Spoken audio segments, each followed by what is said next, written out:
मित्रों नमस्कार। मैं ज्ञानेंद्र सिंह यानी कवि ज्ञानी हिंदुस्तानी आज एक बार फिर से आपके समक्ष में लाइव हूँ। पिछले वर्ष 4 अप्रैल से प्रतिदिन अंग्रेजी शिक्षण और स्वास्थ्य के प्रति जागरूकता, इन दो विषय पर मैंने लगभग 6 महीने तक लाइव दिए थे। 4 लाइव प्रतिदिन दिया करता था। उसके बाद कुछ महीने मैंने 6 लाइव भी दिए, जिसमें अपने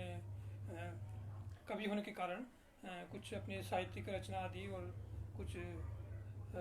दूसरे विषय पर मैं लाइव देता रहा। और लगभग 6 साढ़े 6 महीने तक मैंने लगातार ये लाइव दिए और उसके बाद फिर किसी कारण से मुझे ये बंद करना पड़ा। और आज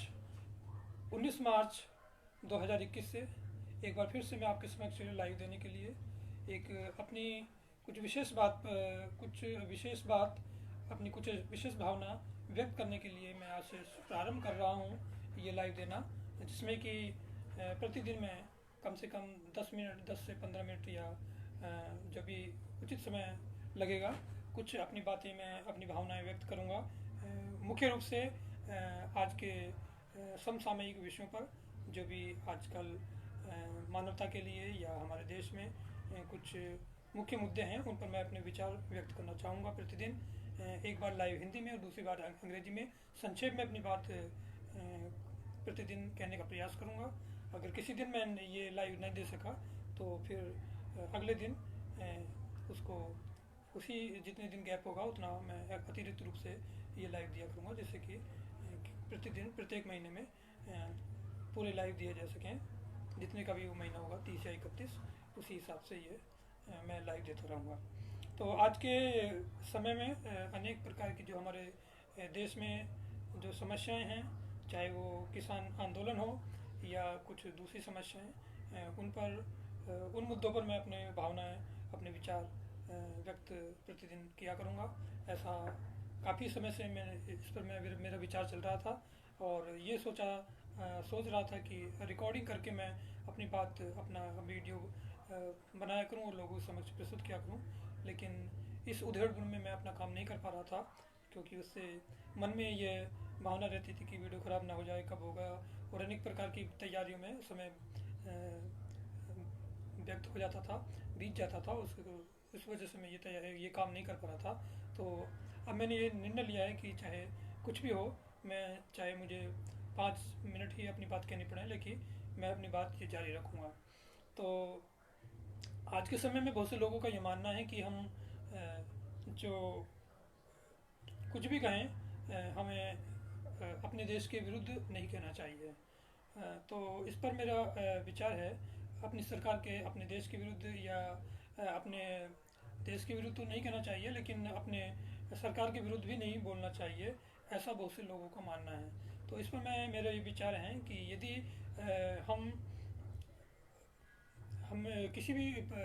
ईश्वर के अतिरिक्त, वैसे तो हमें ईश्वर के प्रति भी पूर्णतः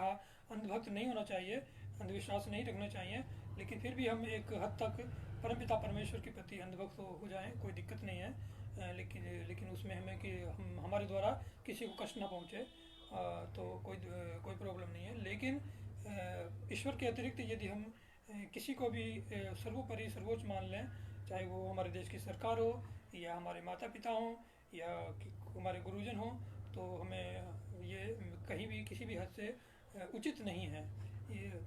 गौतम बुद्ध भगवान ने भी यही बात कही है कि किसी बात को इसलिए सत्य मत मान लेना कि क्योंकि इस बात को मैं कह रहा हूँ, बल्कि उसे पूर्ण तर्क और बुद्धि के आधार पर, विवेक के आधार पर उसको श्रेष्ठ समझो, तभी उसको अनुपालन करो, तभी उसको मानो। तो ठीक उसी प्रकार से कुछ लोगों का जो ये मानना है कि हमें अपनी सरकार के विरुद्ध नहीं बोलना चाहिए, चाहे सरकार कोई भी हो, चाहे वो कांग्रेस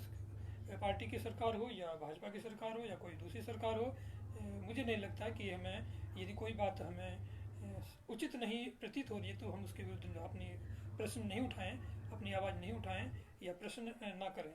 ऐसा नहीं होना चाहिए। अगर यदि हम प्रश्न नहीं करेंगे तो हम सीखेंगे कैसे, जानेंगे कैसे और सच्चाई की तह तक कैसे पहुंच सकेंगे। अतएव हमें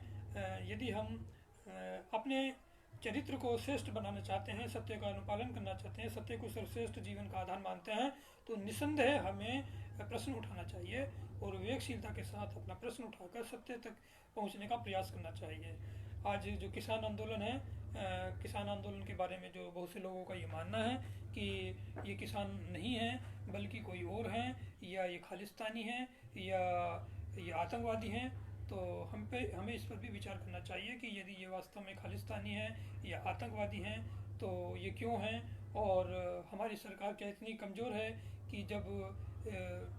मीडिया कह रही है कि ये खालिस्तानी है या आतंकवादी हैं या देश के दुश्मन हैं, तो हमारी सरकार या हमारा जो कानून है, हमारी जो पुलिस है, उनको पकड़ क्यों नहीं रही है। इस पर हमें अवश्य विचार करना चाहिए कि ऐसा क्यों हो रहा है। तो इस प्रकार के अनेक मुद्दे हैं, समय समय पर हमें उन पर विचार करना चाहिए। जैसे बहुत से लोगों को टुकड़े टुकड़े गैंग कहा जाता है, या कन्हैया कुमार जो बहुतों की नज़रों में या विचारों में एक बहुत अच्छे या सच्चे देशभक्त हैं, तो बहुतों की विचारों में नज़रों में वो क्या है, बहुत उनको गद्दार या देशद्रोही माना जाता है। तो हमें सोचना चाहिए कि ये व्यक्ति या वो टुकड़े टुकड़े गैंग के जो लोग जिनको कहा जाता है कि यदि ये वास्तव में देशद्रोही हैं तो इनको हमारी सरकार सज़ा क्यों नहीं दे रही है, इनको अब इतना लंबा समय क्यों लगा रही है इनको सज़ा देने में। और यदि ये गद्दार नहीं है, देशद्रोही नहीं है, तो फिर ये बहुत ही पीड़ादायक है उनके परिवार के लिए भी और किसी भी व्यक्ति के लिए। यदि किसी एक निरपराध व्यक्ति को, एक सच्चे इंसान को, एक सच्चे देशभक्त को यदि देशद्रोही कहा जाए तो निसंदेह ये एक बहुत ही दुखदायक और बहुत ही विवादास्पद बात है। ऐसा हमें इस पर विचार करना चाहिए। और अनेक प्रकार के समय समय पर इस प्रकार की समस्याएं चलती रहती हैं। कल जो एक सूचना या एक समाचार के अनुसार जो हमारे राज्य उत्तराखंड के जो नए मुख्यमंत्री हुए हैं, उन्होंने पुराने मुख्यमंत्री जो अभी त्रिवेंद्र सिंह रावत जिन्होंने इस्तीफा दिया है, उन्होंने जो एक कानून पास किया था कि इस वर्तमान समय में जो महाकुंभ मेला हरिद्वार में लग रहा है, उसमें कोरोना उसमें वही लोग उसमें शामिल होंगे जिन पर कोरोना की निगेटिव रिपोर्ट होगी। लेकिन आज के समय में जो नए मुख्यमंत्री आए हैं, उन्होंने इसको रद्द कर दिया इस कानून को कि उसके लिए अब कोरोना की निगेटिव रिपोर्ट लाने की कोई आवश्यकता नहीं है, कोई भी उसमें शामिल हो सकता है। तो ये अपने आप में एक बड़ा ही विवादास्पद बात हो गई है कि यदि ये कोरोना वायरस वास्तव में बहुत इतना कंटीजियस है, इतना संक्रामक रोग है, तो हम किसी को ऐसी छूट क्यों दे सकते हैं, कैसे दे सकते हैं, क्यों देनी चाहिए कि कोरोना वायरस के निगेटिव रिपोर्ट की कोई आवश्यकता नहीं है। दूसरी बात, उनके ही माध्यम से एक और समाचार कल के पेपर में, ये कल के इलेक्ट्रॉनिक मीडिया में आया है कि वर्तमान समय के जो नए मुख्यमंत्री हैं, उन्होंने एक पंजाब की लड़की को की जीन्स पहनने पर आपत्ति की है। जीन्स पहनने पर आपत्ति करना कोई ना तो नई बात है और ना ही बहुत अनुचित है, लेकिन जिस तरह से उन्होंने उस पर किसी देश की एक कन्या पर या देश की एक महिला पर इस तरह जो प्रश्न किए हैं जीन्स पहनने पर, वो अपने आप में बड़ा ही विचित्र है। बड़ा ही उस पर अनेक प्रकार के प्रश्न किए जा सकते हैं कि एक राज्य का मुख्यमंत्री इस प्रकार से किसी महिला के लिए या लड़की के लिए ऐसे कैसे कह सकता है, जो बहुत ही दुखदायक और जिससे विवेकहीनता की बात कही जाएगी। कि जिस तरह से वो कहते हैं कि मैंने उस लड़की को देखा, पहले घुटने पे देखा, घुटने पर नज़र डाली, फिर ऊपर डाली, उसकी जीन्स इस तरह से फटी हुई थी, इस तरह से। तो जिस तरह से लड़कियों को इस तरह से देखना एक मुख्यमंत्री के लिए, उसको सार्वजनिक रूप से लोगों के समक्ष अपने भाषण में कहना कि ये फटी हुई जीन्स पहनना हमारी संस्कृति के खिलाफ है या जो भी है, तो ये अपने आप में दुखदायक है। और ये अपने आप में बड़ा ही क्वेश्चनेबल है। ऐसा नहीं उनको एक मुख्यमंत्री को बोलना चाहिए, और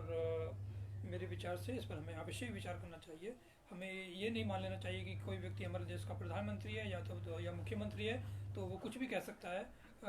वो इनफेलिबल है, उसकी हर बात पर प्रश्न या किसी भी बात पर हम प्रश्न चिन्ह नहीं लगा सकते या हम अपनी आवाज़ नहीं उठा सकते। तो ऐसा हमें नहीं मानना चाहिए। हमें हमें अपने विचारों से विवेकहीनता नहीं खोनी चाहिए, और हमें इस प्रकार से अपने आप को कायर प्रकट नहीं करना चाहिए कि हम किसी भी बात पर मूक दर्शक बने रहें, कोई भी हम अपनी आवाज़ ना उठाएं, कोई कुछ भी कहता रहे, कुछ भी हमारा शोषण करता रहे या हमारे भावनाओं का गलत फ़ायदा उठाए, हमारा उत्पीड़न करे, हमारी भावनाओं के साथ खेलें, तो हमें उसका इजाज़त नहीं दी जाना चाहिए, वरना हमारा व्यक्तित्व कायरता और बुज़दिली से परिपूर्ण होगा और हम चरित्रहीन व्यक्ति कहलाएंगे। इस बात पर हमें विचार करना चाहिए। यदि हम अपने आप को बुद्धिमान या यदि हम अपने आप को बुद्धिजीवी मानते हैं तो हमें निश्चय ही हमारे विचार विवेकपूर्ण हो, विवेकशीलता से परिपूर्ण हो, और हमें किसी भी प्रकार की बात को आग मूंद कर स्वीकार नहीं कर लेना चाहिए। तो दूसरी बात, यदि हम इस पर जीन्स पहनने पर हम प्रश्न लगाते हैं, भारतीय संस्कृति के विरुद्ध मानते हैं, अच्छी बात है। वास्तव में ये जीन्स पहनना या जीन्स इस प्रकार की जीन्स पहनना, इस तरह के कपड़े पहनना जो कि भारतीय संस्कृति के प्रतिकूल है, उस पर प्रश्न चिन्ह लगाना या प्रश्न उठाना कोई बुरी बात नहीं है। हमें क्योंकि हम भारतीय हैं तो भारतीय संस्कृति के अनुकूल हम कुछ भी बात कहें तो वो वास्तव में प्रशंसनीय है और स्वागतपूर्ण है। लेकिन हमारे बात करने का ढंग जो है, हमारे जो शब्द हैं वो सभ्यता से परिपूर्ण हो, शिष्टाचार से परिपूर्ण हो। हम विवेकहीनता ना खोदें अपने शब्दों में, अपने विचारों में, अपनी भावनाओं में। तो अपनी बातों को, अपने विचारों को, अपनी भावना को हमने भले ढंग से, श्रेष्ठ ढंग से शिक्षित होने का परिचय देते हुए ऐसा हमें अपने विचार व्यक्त करने चाहिए। और यदि हम इसको गलत मानते हैं तो साथ ही साथ हमें बाबा रामदेव के विरुद्ध भी आवाज़ उठानी चाहिए, जो इस प्रकार की जीन्स न केवल बेचते हैं बल्कि उसका प्रचार करते हैं। जिन्होंने पहले जो कुछ वर्ष पहले जो जीन्स का विरोध करते थे, तो आज वही खुद जीन्स पहन रहे हैं, जीन्स बेच रहे हैं, और उस तरह की जीन्स बेच रहे हैं जिस प्रकार की जीन्स की वो भर्त्सना करते थे, बुराई करते थे, मजाक उड़ाया करते थे, खिल्ली उड़ाया करते थे, और जो उसको बहुत ही अश्लीलता से परिपूर्ण बताया करते थे, वही बाबा रामदेव आज उसी प्रकार की जीन्स उसी प्रकार की जीन्स बेच रहे हैं अपने पतंजलि मार्केट में। अपने जो उनकी पतंजलि नाम की जो उनकी संस्था है, जो अनेक प्रकार की जो आयुर्वेदिक दवाई आदि बेचती है, वो साथ ही साथ अपनी इंडस्ट्री को उन्होंने अनेक प्रकार के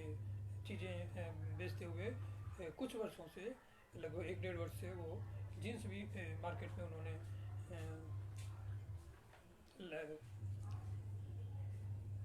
उन्होंने मार्केट में प्रोड्यूस की है, और वो इस समय अपने उसका बहुत धड़ल्ले के साथ कहें या पूरे जोश और पूर्ण उल्लास के साथ वो उसको निडरतापूर्वक ऐसी जीन्स बेच रहे हैं जो कि भारतीय संस्कृति के खिलाफ होती है। तो इस प्रकार से ये मैं अपनी बात आज के सिलाई में जो समसामयिक कुछ विषय हैं उस पर मैंने बिना किसी तैयारी के आज का ये पहला लाइव दिया है। इस प्रकार के अनेक विषयों पर मैं समय समय पर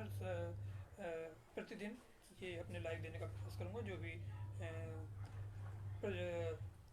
जो भी ज्वलंत समस्या है उस पर मैं अपने विचार निष्पक्षतापूर्वक, किसी का भी पक्ष न लेकर, सत्य को जानने की खोज में ये अपने विचार व्यक्त करूँगा। थोड़ा सा तैयारी कर ली जाएगा की जाएगी तो और अच्छा होगा, लेकिन क्योंकि पहला दिन था और मैं नहीं चाहता था कि किसी भी प्रकार से इसको आज भी इसको पोस्टपोन किया जाए, आज भी इसको छोड़ दिया जाए और आगे के लिए टाल दिया जाए। तो इसलिए मैंने बिना किसी तैयारी के जो भी मेरे विचार आज की पहले से लाइव में, आज दिनांक 19 मार्च 2021 से ये जो मैंने आज का लाइव शुरू किया है, थोड़ा सा इन्हीं बातों को मैं इंग्लिश में भी अगले लाइव में दूंगा, अपने विचार व्यक्त करूंगा। और इसी के साथ मैं आज के इस लाइव को संपन्न करता हूँ, हिंदी के इस लाइव को। और प्रतिदिन इसी प्रकार से मैं अपने विचार सत्य की खोज में सत्य के साथ अपने विचारों को इसी प्रकार से प्रसारित करने का निरंतर प्रयास करता रहूँगा। तो परमपिता परमेश्वर की कृपा से जो ये आज का लाइव प्रारंभ हुआ है, उसको इसी प्रकार से जब तक भी हो सकेगा ईश्वर की कृपा से, उसको मैं बेहतर से बेहतर वर्तमान समय के प्रतिदिन के समसामयिक विषयों पर अपने विचार, अपनी भावनाएं व्यक्त करते रहने का पूर्णतः प्रयास करता रहूँगा। इसी के साथ आज का ये पहला लाइव, जो कि सत्य के साथ या सत्य को सर्वश्रेष्ठ मानते हुए ये समसामयिक विषय पर आज का जो लाइव शुरू किया है, उसका मैं समापन करता हूँ। एक बार फिर से आपको नमस्कार, धन्यवाद, जय हिंद, जय भारत।